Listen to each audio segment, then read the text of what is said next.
perkenalkan nama saya Sakufa Mutiara Pratiwi dengan NIM 12 222 0132.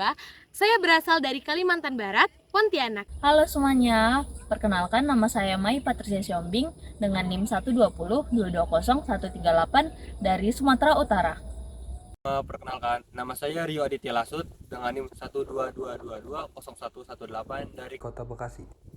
Halo semuanya, izin memperkenalkan diri, nama saya Rohana dengan NIM 122200134 dari kelas RC.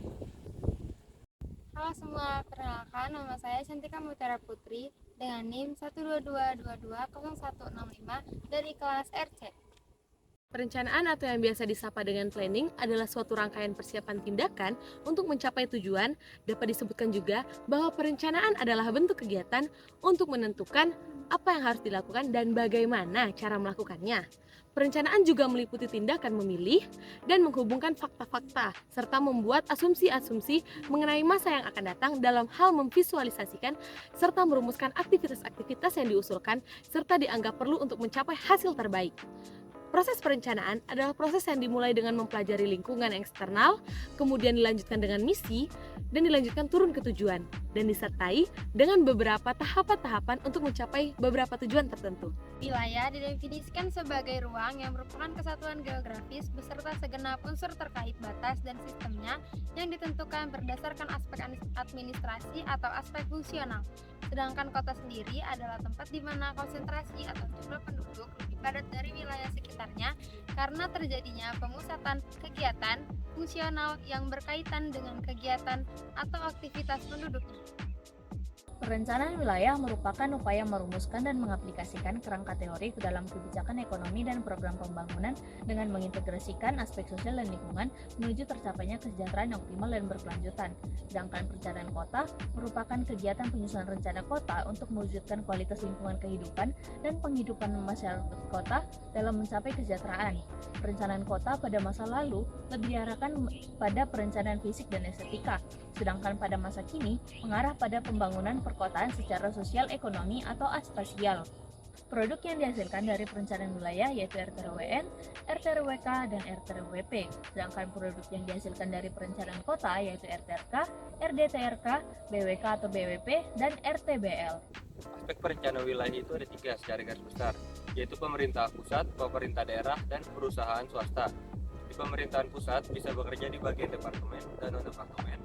Di pemerintah daerah bisa bekerja sebagai Bapepda, dan di perusahaan swasta bisa bekerja di bagian tenaga ahli, di konsultan, LSI, dan bagian pengembangan komunitas.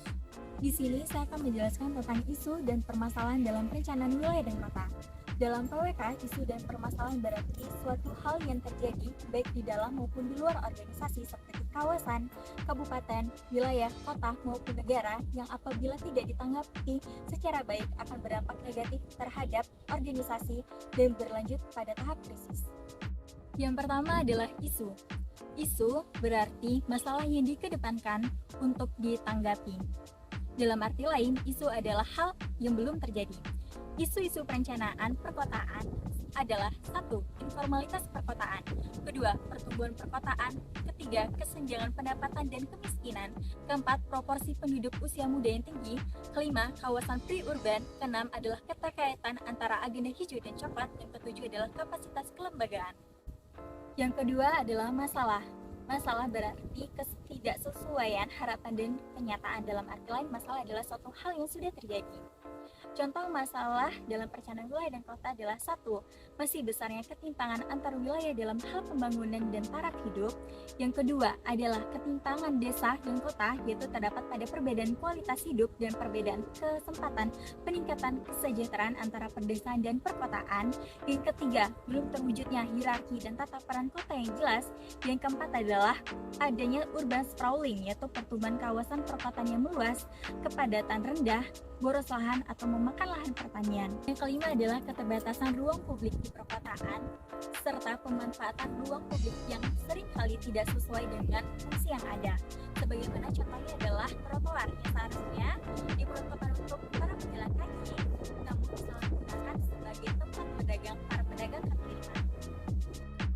perencanaan wilayah dan perencanaan kota adalah suatu proses atau bagian dari daur kegiatan yang berhubungan dengan pengambilan keputusan untuk masa depan yang mencakup sebuah ruang wilayah dengan aspek kota dan pedesaan.